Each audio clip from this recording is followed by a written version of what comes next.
मैं doctor R के पुरोहित, आपका स्वागत है। आज के व्याख्यान में हम तुलनात्मक राजनीति पर चर्चा करेंगे। इसके पूर्व के व्याख्यानों में हमने इंग्लैंड, संयुक्त राज्य, स्विट्जरलैंड और चीन के संविधानों का अध्ययन किया और अब तुलनात्मक राजनीति पर थोड़ा सा बात करते हैं। तुलनात्मक राजनीति के अंतर्गत आज तुलनात्मक राजनीति का अर्थ और उसकी प्रकृति और क्षेत्र, इन चीजों पर विचार विमर्श करेंगे। देखें, तुलनात्मक राजनीति।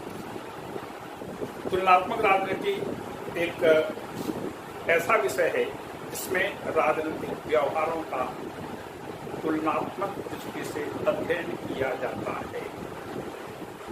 पहले राजनीति को समझें। राजनीति, इस राजनीति को दो भागों में बांटा जाता है, एक परंपरागत, दूसरा आधुनिक। परंपरागत राजनीति क्या है? परंपरागत राजनीति का अध्ययन समझिए कि प्लेटो अरस्तु से लेकर लगभग द्वितीय विश्व युद्ध की समाप्ति तक का पूरा समय परंपरागत राजनीतिक विज्ञान का माना जाता है। इस अवधि में राजनीतिक समस्याओं का अध्ययन नहीं किया गया, अपितु राजनीतिक सिद्धांतों का अध्ययन किया गया। राज्य का अध्ययन किया गया, लेकिन राज्य का अध्ययन कैसे किया गया? राज्य कैसा है इसका अध्ययन नहीं किया गया, अपितु राज्य को कैसा होना चाहिए इस विषय पर हमारा संपूर्ण अध्ययन केंद्रित था। हमने राजनीतिक विज्ञान का अध्ययन किया, राजनीतिक व्यवहार का अध्ययन नहीं किया। तो परंपरागत राजनीतिक विज्ञान में संपूर्ण अध्ययन वर्णनात्मक था। किसी चीज का वर्णन करना, वर्णन और विश्लेषण में अंतर है। वर्णन का मतलब होता है एक जगह किसी चीज को जमा कर देना, संग्रहित करके एक जगह पर रख देना, वर्णन। विश्लेषण, एक एक चीज की विवेचना करना, व्याख्या करना, एक एक चीज के बारे में स्पष्ट करना, वो विश्लेषण है। तो परंपरागत राजनीतिक विज्ञान वर्णनात्मक था, यह संस्थागत था, यह केवल संस्थाओं का अध्ययन करता था, संस्था के कार्यों का नहीं, संस्था के व्यवहार का नहीं, संस्था का अध्ययन करता। मतलब संपूर्ण अध्ययन सैद्धांतिक हुआ करता था, सैद्धांतिक अध्ययन और आदर्शात्मक अध्ययन। हम राजनीतिक विज्ञान को एक नए नाम से भी पुकारते हैं, राजनीतिक दर्शन। राजनीतिक दर्शन यह कहता है कि राज्य को कैसा होना चाहिए, न भूतकाल का अध्ययन न वर्तमान का अध्ययन, अपितु राजनीतिक दर्शन का पूरा फोकस, पूरा ध्यान इस पर होता है कि राज्य को कैसा होना चाहिए। राज्य को कैसा होना चाहिए मतलब भविष्य की ओर उन्मुख होते हुए अध्ययन करना, आदर्श प्रस्तुत करना और कुछ नहीं, केवल आदर्श प्रस्तुत करना। मैं एक उदाहरण राजनीतिक विज्ञान, परंपरागत राजनीतिक विज्ञान और आधुनिक राजनीतिक विज्ञान के संदर्भ में प्रायः एक उदाहरण देता हूं। दो विद्यार्थी, एक विद्यार्थी बहुत अच्छा है, उसका व्यवहार, उसका चाल चलन, उसके पढ़ाई कैसा बढ़िया है, लोगों के साथ सहयोगपूर्ण व्यवहार करता है और पूरे क्लास में बहुत बढ़िया उसने अपना एक इमेज बनाकर रखा है, बहुत बढ़िया सहयोगी व्यक्ति। और आप कह सकते हैं कि एक विद्यार्थी में भारतीय परंपरा के अनुरूप जो उसका गुण होने चाहिए, एकाग्रता, ध्यान, स्वामी, अल्पाहारी, सदाचारी, विद्यार्थी पंथ लक्षण, ये पांचों लक्षण उस विद्यार्थी में नहीं। एक दूसरा विद्यार्थी, वह नियमित रूप से महाविद्यालय नहीं जाता और जब भी वह क्लास आता है, महाविद्यालय आता है, किसी न किसी के साथ उसकी लड़ाई झगड़ा जरूर होता है, लड़ता झगड़ता, बहुत बदमाश है, बहुत चतुर है, किसी के साथ सहयोग नहीं करता, किसी का अहित करने में माहिर है और दूसरे पे टांग खींचता है। परीक्षा में पहला विद्यार्थी 50% अंक लेकर उत्तीर्ण होता है और दूसरा विद्यार्थी 75% अंक लेकर उत्तीर्ण होता है।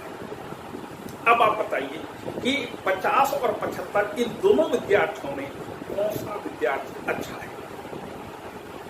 पहला विद्यार्थी जो सबके साथ सहयोग करता है, एक आदर्श विद्यार्थी के रूप में काम करता है, या दूसरा विद्यार्थी जो परीक्षा में 75% अंक प्राप्त करता है।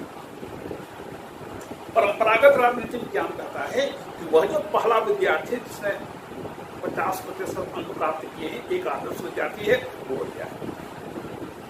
आधुनिक राजनीति विज्ञान कहता है कि जो 75% अंक प्राप्त करता है वो बढ़िया है। क्यों?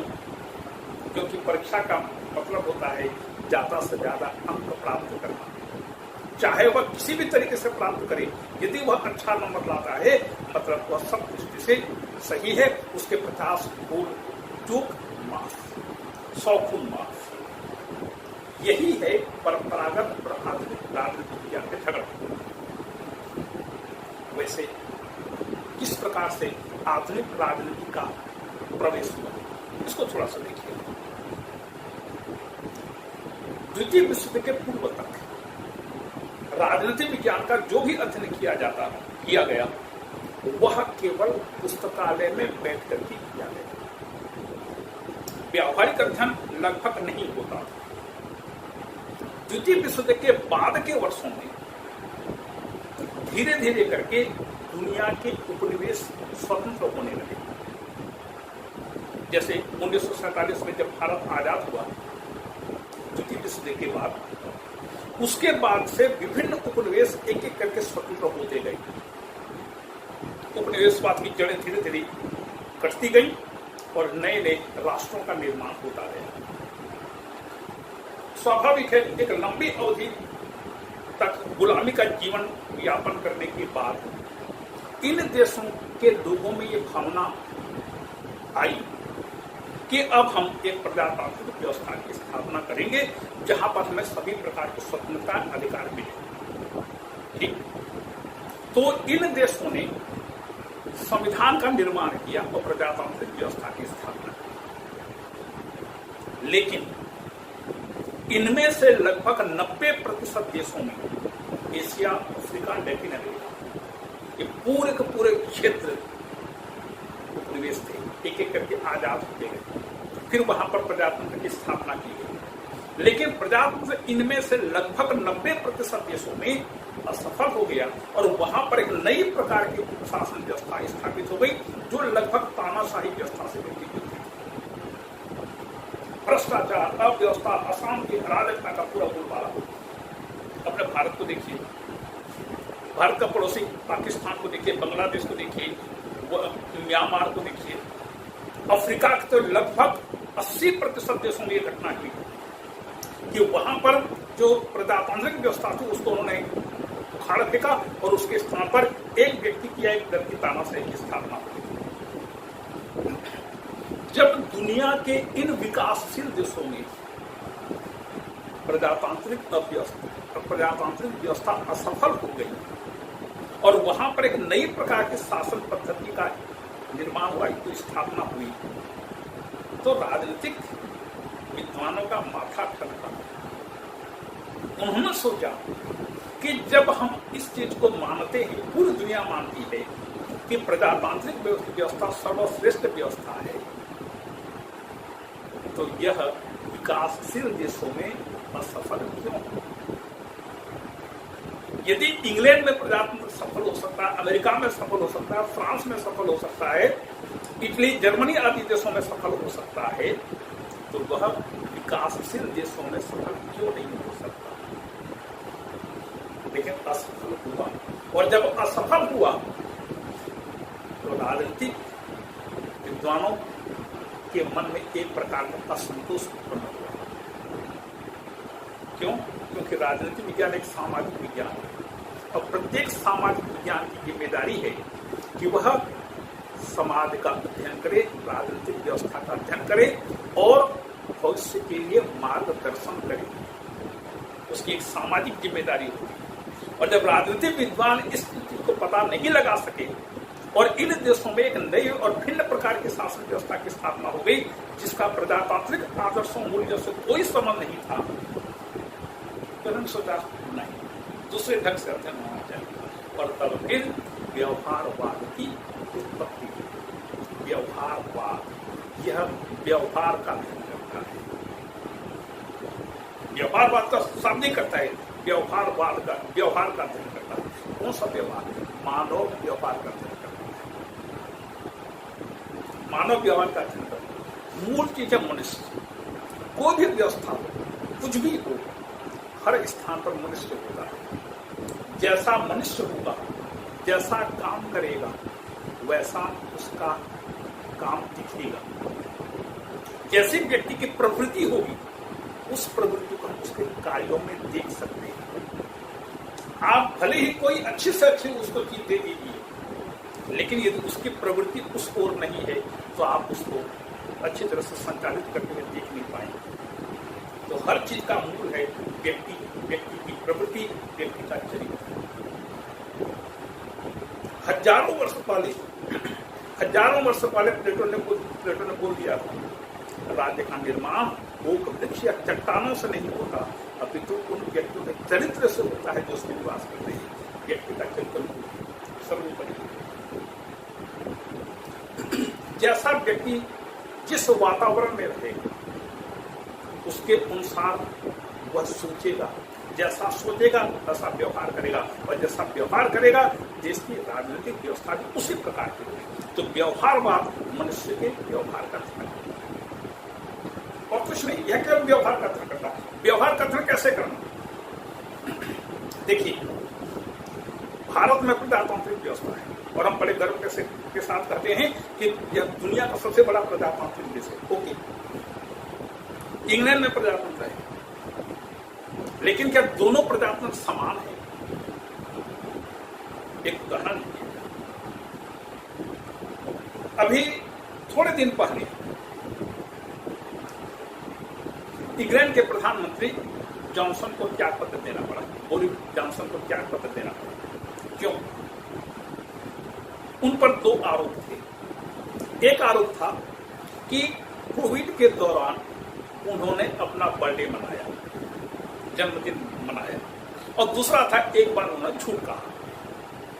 इन दो आरोपों के आधार पर जॉनसन को त्याग पत्र देना पड़ा, या जॉनसन ने पद छोड़ दिया।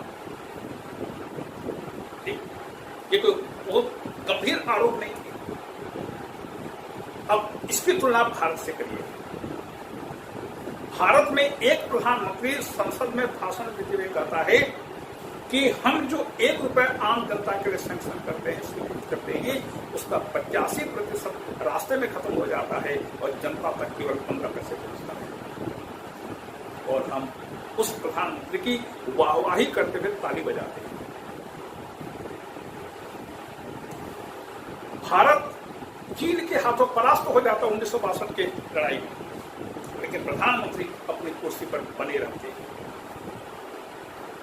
हमारे मंत्रियों पर, यहां तक कि प्रधानमंत्री पर भी कई बार भ्रष्टाचार के आरोप लगते हैं, लेकिन वो अपने पद पर बने रहते हैं। यहां तक कि अभी लगभग 40 से 45% सांसद और विधायकों और मंत्रियों पर गंभीर आरोप हैं भ्रष्टाचार की, फौजदारी मामलों के गंभीर आरोप हैं। प्रथम दृष्टया मामला उनके विरुद्ध दर्ज है, लेकिन वो हम पर आज शासन कर रहे हैं। क्या है? हम लोगों का व्यवहार है। यदि आम नागरिक इन अपराधियों को, तथाकथित अपराधियों को या भ्रष्ट लोगों को वोट न दे, तो क्या ये जीत करके हम पर शासन कर पाएंगे?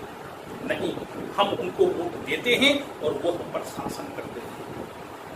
और सबसे महत्वपूर्ण बात यह है कि इतने बड़े बड़े भ्रष्ट आचरण करने के बाद भी उनके चेहरे पर शिकन तो दूर, उनको कोई संकोच नहीं होता।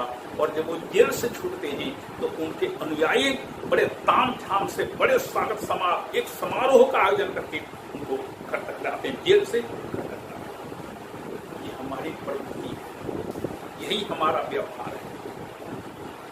राजनीति विज्ञान आजकल इस प्रकार के व्यवहार का अध्ययन करता है।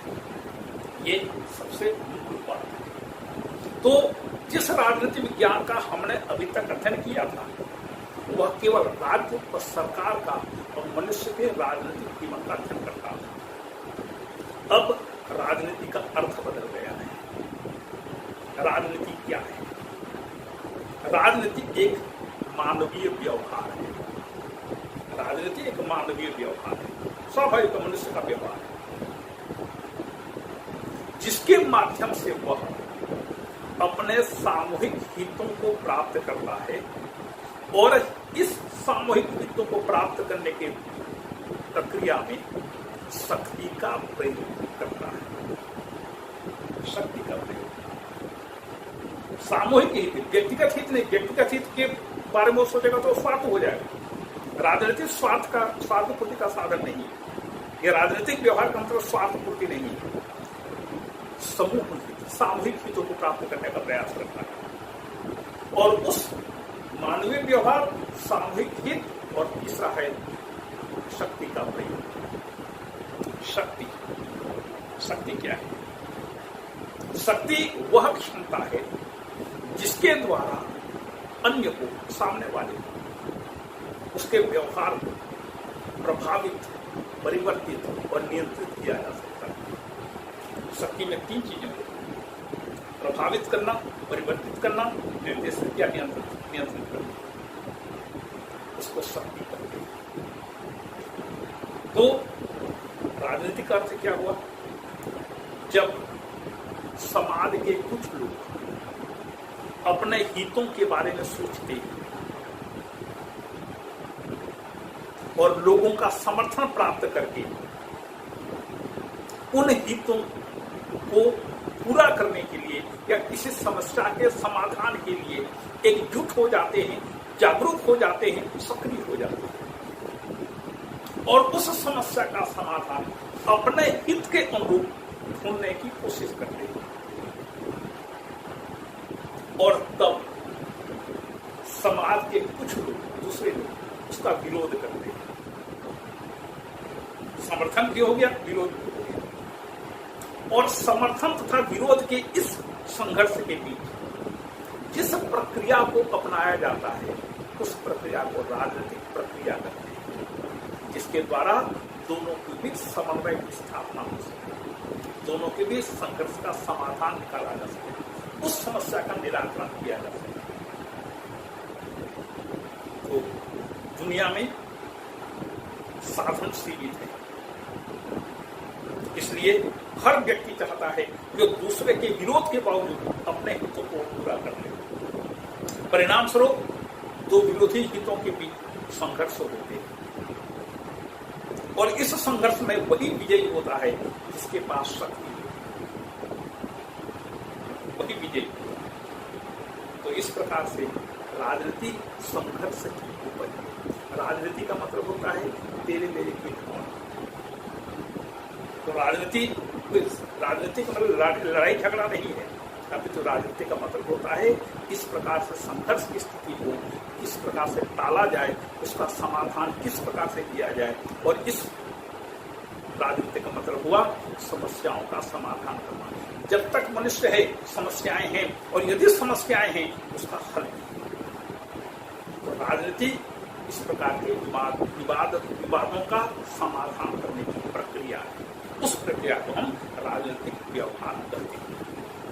और इस प्रकार से देखते हैं कि इसमें आजकल राजनीतिक व्यवहार का प्रयोग किया जाता है। राजनीतिक व्यवहार का मतलब होता है अपने हितों और लक्ष्यों के प्रति जागरूक हो जाना। दूसरा है राजनीतिक प्रक्रिया। राजनीतिक प्रक्रिया का मतलब विभिन्न हितों का समन्वय करना, संघर्षों का समाधान करना। देखिए, जब छत्तीसगढ़ बना था तो तय हुआ, तो विचार उत्पन्न हुआ कि राजधानी किसको, कौन से नगर को बनाया जाए। क्योंकि छत्तीसगढ़ में सबसे बड़ा नगर रायपुर था, केंद्र था। इसलिए रायपुर के निवासियों ने कहा, रायपुर में रहने वाले लोगों ने कहा कि रायपुर को राजधानी बनाया जाए। जब रायपुर ने इस प्रकार की मांग की, इस प्रकार का दावा किया, तो बिलासपुर वालों ने कहा बिलासपुर को राजधानी बनाया जाए। जब दो दावेदार हो गए तो उधर रायगढ़ वालों ने भी कहा, इधर जगदलपुर ने भी कहा, इधर अंबिकापुर ने भी कहा राजधानी हमारे नगर को बनाए जाए। विवाद है, संघर्ष हुआ। जब संघर्ष है उसका समाधान कैसे होगा? देखिए, केंद्र सरकार ने तय किया कि रायपुर को राजधानी बनाया जाए। बिलासपुर, रायगढ़, सरगुजा ये सब मायूस हुए, लेकिन सबसे ज्यादा मायूस हुआ बिलासपुर, क्योंकि बिलासपुर की दावेदारी उतनी सशक्त थी जितनी रायपुर की दावेदारी थी। खैर, रायपुर राजधानी घोषित हो गया। इसके बाद उच्च न्यायालय स्थापना की बात हुई। उच्च न्यायालय के बारे में रायपुर ने फिर दावा किया। क्यों? उच्च न्यायालय के बारे में रायपुर का दावा ज्यादा सशक्त था, क्योंकि 1987-88 में मध्य प्रदेश उच्च न्यायालय की एक खंडपीठ स्थापित करने के लिए जसवंत सिंह आयोग बना था, और रायपुर में उच्च न्यायालय की खंडपीठ स्थापना करने का रिपोर्ट उस आयोग ने दिया था। लेकिन अनेक प्रकार के अड़चनों के कारण रायपुर में खंडपीठ की स्थापना नहीं हो पाई। लेकिन उस 1990 से लेकर के 2000 तक रायपुर में वकीलों ने और यहाँ के आम जनता ने इस बात के लिए आंदोलन कई बार किया था कि रायपुर में उच्च न्यायालय का खंडपीठ होना चाहिए। और अब जब उच्च न्यायालय की स्थापना की बात हो रही थी 2000 के आसपास, 2000 में, तो रायपुर वालों ने कहा कि रायपुर में उच्च न्यायालय की स्थापना होनी चाहिए। लेकिन जो राजनीतिक सत्ता है, जिसके लिए पूरा देश एक समान होता है, वह पूरे देश को एक नजर से देखता है, भेदभाव नहीं करता। जब भेदभाव करेगा तो वह टिक नहीं पाएगा। तो राजनीतिक सत्ता ने निर्णय लिया कि उच्च न्यायालय की स्थापना बिलासपुर में की जाएगी। रायपुर का दावा होने के बावजूद भी रायपुर को स्वीकार नहीं किया गया, क्योंकि रायपुर को राजधानी मिल चुकी थी।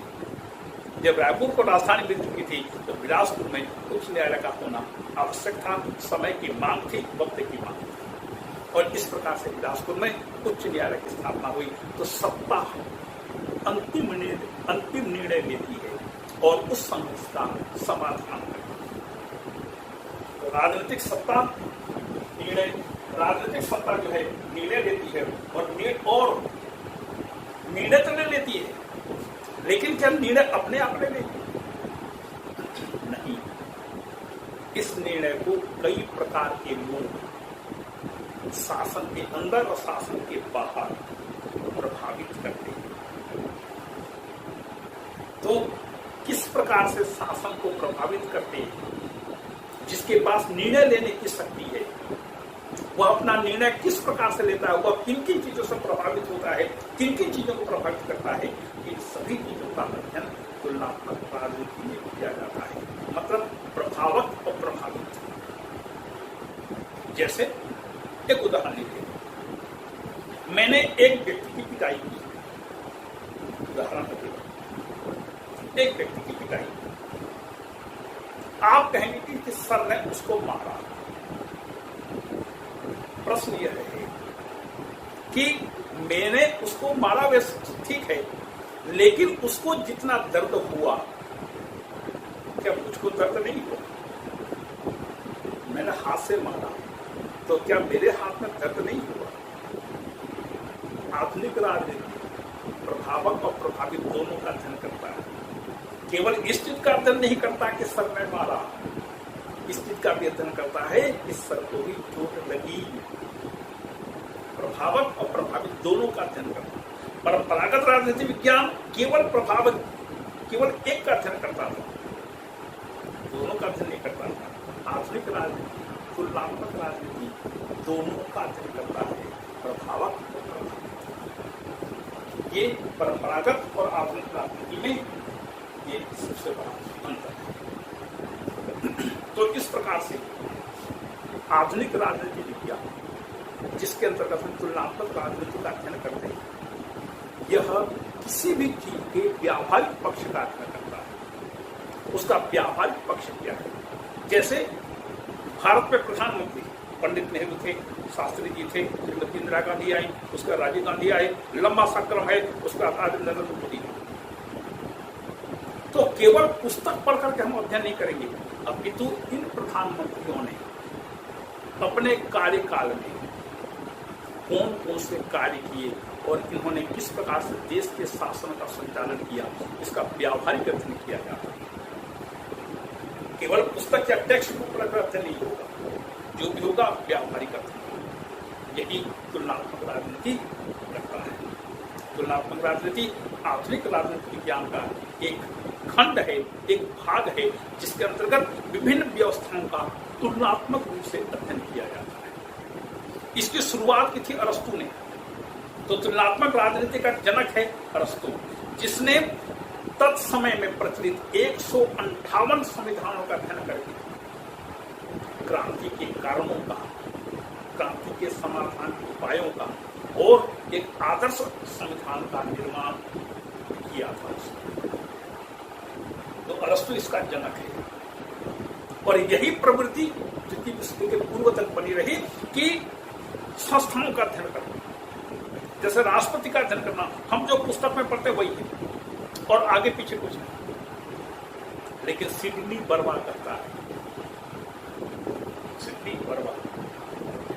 आप एक समस्या को छोड़ करके अनेक समस्याओं को देखिए। किसी संस्था के कानूनी पक्ष से बाहर जाकर के उसके व्यावहारिक पक्ष का अध्ययन करिए और विकसित देशों को छोड़ करके विकासशील देशों का अध्ययन करिए। विकासशील देशों का अध्ययन करिए। आज हर विकासशील देश इस प्रकार के संघर्ष से ग्रस्त है। उन संघर्ष के कारणों का अध्ययन करिए। संघर्ष क्यों हो रहे हैं, इन देशों की जो समस्याएं हैं, इन समस्याओं का समाधान कैसे कर रहे हैं। कई देशों में तो शासक खुद समस्या बने हुए हैं। वो किस प्रकार की नीतियों का निर्माण करते हैं, उन नीतियों का उद्देश्य क्या है, शासक वर्ग सत्ता कैसे प्राप्त करता है, सत्ता का उपयोग कैसे करता है, सत्ता का उद्देश्य क्या है और सत्ता जन आकांक्षाओं को पूरा करने में कहां पर सफल या असफल हुई है। ये आजकल अध्ययन किया जाता है। पहले केवल सत्ता का अध्ययन किया जाता था, आजकल विभिन्न चीजों का अध्ययन किया जाता है। उसमें तमाम प्रकार की चीजें सम्मिलित होती हैं, व्यावहारिक करते हैं। इसी को वैज्ञानिक अध्ययन भी कहा जाता है। तो इस प्रकार से प्रत्येक प्रकार की राजनीति का अध्ययन किया जाता है। जहां कहीं भी संघर्ष है, विवाद है, और हर जगह विवाद होता है, जो परिवार हो, समाज हो, क्लब हो, श्रम संघ हो, खेल का मैदान हो, खेल में खेलने वाली टीम हो, राजनीतिक दल का तो है ही, शासन के विभिन्न, जहां कहीं भी विवाद है और मनुष्य है तो विवाद होगा। और यदि विवाद है उसका समाधान इस प्रकार से ढूंढा जाता है। विवाद का होना आवश्यक है, लेकिन विवाद का समाधान भी उतना आवश्यक है। यदि विवाद इतना ज्यादा बढ़ जाए कि समाधान की कोई गुंजाइश न हो, तो फिर वहां पर राजनीति खत्म हो जाती है। वहां पर शक्ति का, सैनिक शक्ति का प्रयोग होता है। तो समाधान का होना भी आवश्यक है। तो समाधान के लिए कौन कौन से उपायों का सहारा लिया जाता है, ताकि देश की व्यवस्था में कोई विघ्न पड़ने न पाए। तो ये राजनीति के अंतर्गत इसका अध्ययन किया जाता है। इसके बाद देखें प्रकृति की ओर, तुलनात्मक राजनीति की प्रकृति। तुलनात्मक, दो चीजों को तुलना करना। यह दो चीजों की तुलना दो प्रकार से हो सकती है। एक है ऊपर और नीचे, दूसरा समानांतर। समानांतर में जैसे छत्तीसगढ़ में राज्यपाल है, मध्य प्रदेश में राज्यपाल है, बिहार, उत्तराखंड, तमाम जगह राज्यपाल है। तो विभिन्न राज्यपालों के कार्यों का अध्ययन करें। शक्तियां तो जो संविधान देता है वो ठीक है, लेकिन ये राज्यपाल अपनी शक्तियों का प्रयोग किस प्रकार से करते हैं, या मुख्यमंत्रियों का अध्ययन करना या विधानसभा का अध्ययन करना, इसको समानांतर अध्ययन करते हैं। क्षैतिजिक इसको अध्ययन करते हैं। दूसरा लंबवत, जैसे केंद्र में राष्ट्रपति है, प्रांत में राज्यपाल है, दोनों कार्यपालिका के मुखिया है, दोनों की शक्ति का अध्ययन करें। या जैसे भारत के राष्ट्रपति का अध्ययन अमेरिका के राष्ट्रपति से, इंग्लैंड के सम्राट से, पाकिस्तान के राष्ट्रपति से, जापान के राष्ट्रपति से, जापान के सम्राट से, इस प्रकार से ये समानांतर अध्ययन। लंबवत अध्ययन के अंतर्गत जैसे केंद्र में संघ सरकार है, प्रांतों में प्रांतीय सरकार है, जिले में जिला पंचायत है या नगर पालिका है, इसका तो दो प्रकार से अध्ययन होता है, एक लंबवत, दूसरा समानांतर। इसको ऐतिहासिक अध्ययन पद्धति भी कहा जा सकता है। जैसे पंडित नेहरू के कार्यों की तुलना आज नरेंद्र मोदी के कार्यों से करना। क्यों? क्योंकि पंडित नेहरू के समय में भारत की इनकी भी सीमा समस्या थी, आज भी सीमा समस्या है। तो दोनों प्रधानमंत्रियों ने उस समस्याओं का समाधान करने के लिए कौन कौन से कार्य किए, कौन कौन से कदम उठाए। पाकिस्तान के साथ हमारी समस्या शुरू से है। तो पंडित नेहरू के समय में, श्रीमती इंदिरा गांधी के समय में, लाल बहादुर शास्त्री के समय में और आज नरेंद्र मोदी के समय में भी, इसके पहले मनमोहन सिंह के समय में किस प्रकार से भारत ने पाकिस्तान के साथ संबंध स्थापित किए और किस प्रकार से उन्होंने पाकिस्तान के साथ डील किया, पाकिस्तान के साथ व्यवहार किया। ये ऐतिहासिक अध्ययन कहलाता है। तो तुलनात्मक दो प्रकार से हो सकता है, एक ऊपर से नीचे, दूसरा समानांतर। तो तुलनात्मक अध्ययन से होता क्या है? तुलनात्मक अध्ययन से हमें अपनी कमियों का पता लगता है, हम कौन कौन सा बढ़िया काम कर सकते हैं, इसके बारे में हमको जानकारी मिलती है। यदि कमी का पता लगा तो कमियों को दूर किया जा सकता है, व्यवस्था को और अच्छा से अच्छा बनाया जा सकता है।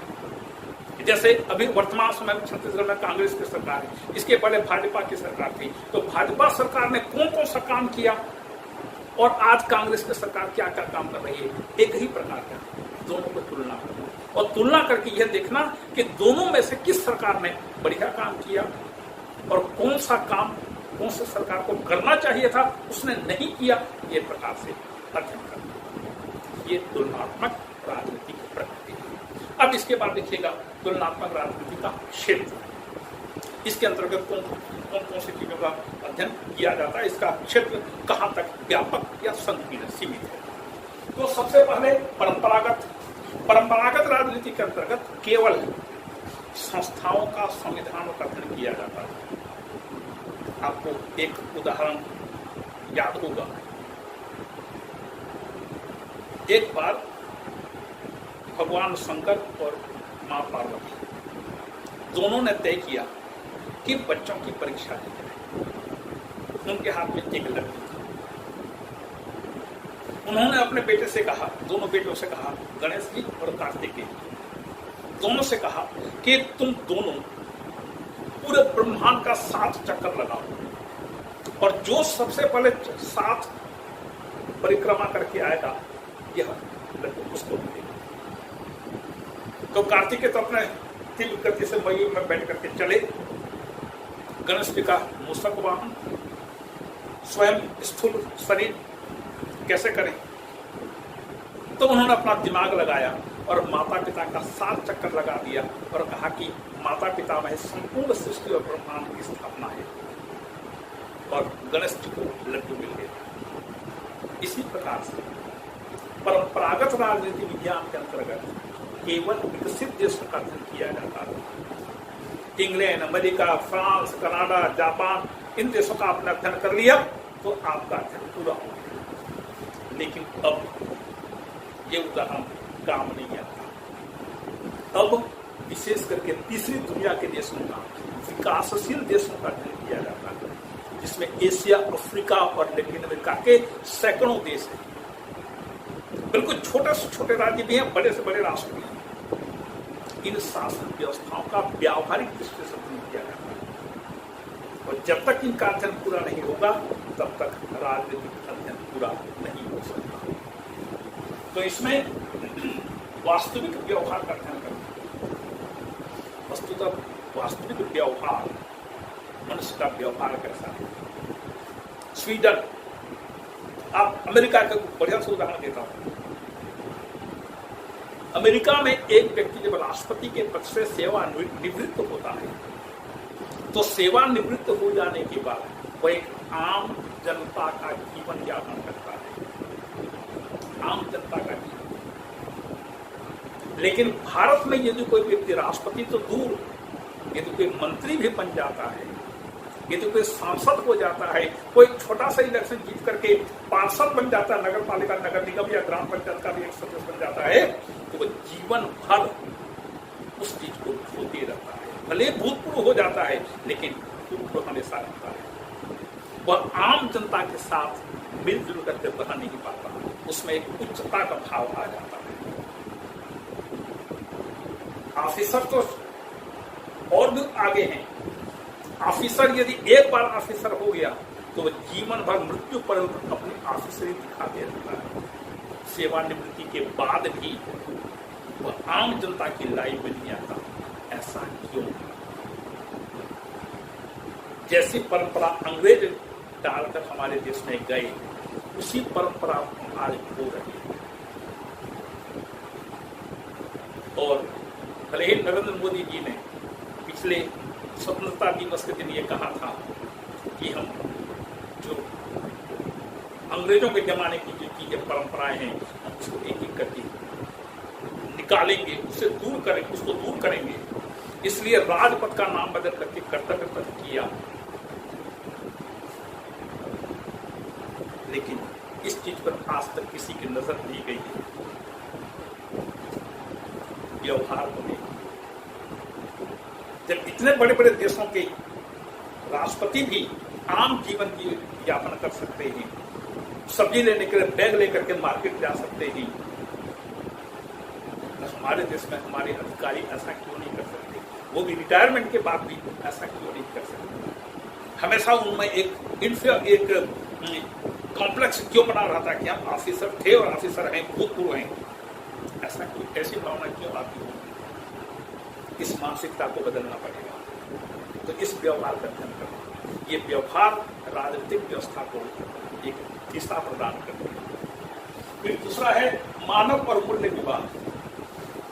आपने अक्सर देखा होगा, सुना होगा कि हमारे देश का हर नेता किसी न किसी प्रकार से कभी न कभी गांधी जी के शांतिवन समाधि स्थल को जाकर के प्रणाम करता है, गांधी जी की दुहाई देता है, लेकिन उसका जो व्यवहार होता है गांधी जी के ठीक विपरीत होता है। तो एक तरफ मूल्य है, दूसरी तरफ मानक है। एक तरफ मूल्य है, दूसरी तरफ उसका व्यवहार है। मूल्य कहता है, मूल्य एक सीमा निर्धारित करता है, लेकिन उसका व्यवहार इसी सीमा को मानने के लिए तैयार नहीं होता। आए दिन हम रैली, प्रदर्शन, जुलूस, हड़ताल, नगर बंद, तमाम प्रकार की चीजों को देखते हैं, उसका सामना करना, उसका हम सामना करते हैं। क्या गांधी जी ने ये सब बातें सिखाई थी? तो गांधी जी की दुहाई देंगे कि गांधी जी ने हमको सिखाया था कन्या का विरोध करना, लेकिन गांधी जी ने ये नहीं कहा था कि आप अपने व्यवहार से किसी चीज को, किसी व्यक्ति के दिल को दुखाओ। तो मूल्य मानव को प्रभावित करता है, मानक मूल्य को प्रभावित करता है। एक तरफ मूल्य होते हैं, दूसरी तरफ व्यवहार होता है। और जब व्यवहार की बात आती है, राजनीति में कोई सीमा नहीं होती और किसी भी प्रकार का व्यवहार कर सकता है और करता है। तीसरा है राजनीतिक संरचना का अध्ययन करना। राजनीतिक संरचना एक नया शब्द आया। राजनीतिक संस्था जैसे कार्यपालिका एक राजनीतिक संस्था है, जैसे व्यवस्थापिका एक राजनीतिक संस्था है। लेकिन संस्था संरचना कब बनती है? एक संस्था संरचना तब बनती है जब वह संस्था अपने निर्धारित कार्यों को अच्छी तरह से करती है, संपादित करती है, तब उस संस्था को संरचना करती है। जैसे व्यवस्थापिका का काम कानून बनाना है। यदि व्यवस्थापिका अपने अधिवेशनों के दौरान काम करती है, मतलब वहां पर वाद विवाद होते हैं, कानून बनते हैं, राष्ट्रीय अंतर्राष्ट्रीय समस्याओं पर चर्चा होती है, यदि ये सब काम करती है तो संसद एक संरचना हुई और संस्था कब बन जाती है? संरचना 100% कभी नहीं होती, लेकिन मान लीजिए संसद के अधिवेशन हंगामों के कारण स्थगित होने लगे, अपने निर्धारित काम न कर सके, केवल हंगामे हो रहे हैं, संसद की बैठक प्रतिदिन स्थगित हो रही है, हफ्ता भर तक काम ही नहीं हो रहा है संसद में, तो उसे संस्था करें। संरचना यदि 90% काम हो रहा है, अधिक से अधिक काम हो रहा है, हम उसको संरचना का नाम देंगे। तो संवैधानिक संस्थाएं और संविधान के बाहर की जो संस्थाएं हैं सभी प्रकार का अध्ययन करते हैं, क्योंकि जब संसद को हम संवैधानिक संस्था कहते हैं तो संसद के सदस्यों को प्रभावित करने वाले भी तत्व इस हर देश में होते हैं,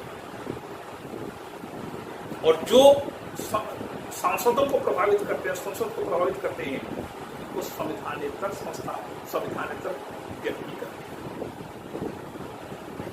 और इस प्रकार से संवैधानिक और संविधान के बाहर दोनों प्रकार की संस्थाओं का, दोनों प्रकार की चीजों का अध्ययन करना। इसी प्रकार से राजनीतिक गतिविधियों का अध्ययन करना, संवैधानिक गतिविधियां और संविधानेतर गतिविधियां, क्योंकि व्यवहार अच्छा भी होता है, गलत भी होता है, दोनों प्रकार के व्यवहार का अध्ययन करना। तो संवैधानिक गतिविधियों का, संविधानेतर गतिविधियों का, सभी प्रकार का अध्ययन करना। और राजनीतिक व्यवहार और प्रक्रिया का अध्ययन करना, राजनीतिक व्यवहार का अध्ययन करना कि व्यक्ति राजनीति के क्षेत्र में किस प्रकार का व्यवहार करता है, उसका व्यवहार राजनीतिक व्यवस्था को गति प्रदान करता है, समर्थन प्रदान करता है, या उसके मार्ग में अवरोध बनकर खड़ा होता है। यदि अवरोध बनकर खड़ा हो रहा है किसी वर्ग विशेष का व्यवहार, तो इसको किस प्रकार से दूर किया जा सकता है? क्योंकि भारत या किसी भी देश में जनसंख्या का एक बहुत बड़ा भाग, सबसे बड़ा भाग शासन का समर्थन करना चाहिए, अन्यथा शासन कैसे चलेगा? कुछ लोग हैं उसका विरोध करेंगे, कुछ लोग विरोध कर सकते हैं। यदि मान लीजिए क्लास चल रही है, 100 विद्यार्थी, 70-80 विद्यार्थी कहते हैं कि सर आज हमको लेक्चर दी, आज हमको आप पढ़ाइए। 30% विद्यार्थी कहते हैं सर आज पढ़ने का मूड नहीं है, तो 70 विद्यार्थियों के सहयोग से वह शिक्षक बाकी 30 विद्यार्थियों को नियंत्रित कर सकता है, उसके व्यवहार को नियंत्रित कर सकता है। लेकिन मान लीजिए 30 विद्यार्थी इतना ज्यादा हल्ला गुल्ला करें कि बाकी 70 भी प्रभावित हों, तो फिर गड़बड़ होता है, फिर वहां पर शक्ति का प्रयोग होता है। तो राजनीतिक व्यवहार और प्रक्रिया का अध्ययन करना, इसके अंतर्गत राजनीतिक संस्कृति, राजनीतिक समाजीकरण, राजनीतिक विकास, राजनीतिक नेतृत्व, राजनीतिक संचार, राजनीतिक अभिजन, राजनीतिक सत्ता, सहभागिता, एकीकरण, आधुनिकीकरण, इन तमाम चीजों का अध्ययन तुलनात्मक राजनीति के अंतर्गत किया जाता है। राजनीतिक संस्कृति, संस्कार से संस्कृति बनता है। राजनीतिक समाजीकरण, संस्कृति का एक छोटा सा उदाहरण देता हूं। हमारे भारत में राजनीति एक व्यवसाय है, राजनीति एक व्यवसाय है। क्या करते हैं? राजनीति करते हैं। तो भारत में लोगों की राजनीतिक संस्कृति राजनीति को एक व्यवसाय के रूप में अपनाने की है। तो जब तक राजनीति एक व्यवसाय के रूप में होगा, तब तक व्यक्ति इसमें कमाई का एक जरिया, इसको कमाई का एक जरिया के रूप में मानेगा। राजनीति एक व्यवसाय है तो राजनीति से आय होनी चाहिए, इनकम होना चाहिए। ये राजनीतिक संस्कृति हम अपने देश में देखते हैं। और आय तो इसका कोई वैधानिक स्रोत तो है नहीं, तो फिर अवैध रूप से कमाई होगी, लेकिन होगी। और तब जाकर के व्यक्ति राजनीति में भाग लेगा। किसी को डरा धमका करके, किसी को ब्लैकमेल करके, किसी को और भी किसी प्रकार से आय प्राप्त करेगा, क्योंकि व्यवसाय आय के आधार पर निर्धारित होता है। तो इन सभी चीजों का अध्ययन तुलनात्मक राजनीति के अंतर्गत किया जाता है। इस प्रकार से तुलनात्मक राजनीति का एक सामान्य सा परिचय, उसकी प्रकृति और क्षेत्र के बारे में हमने विचार किया। आपको धन्यवाद।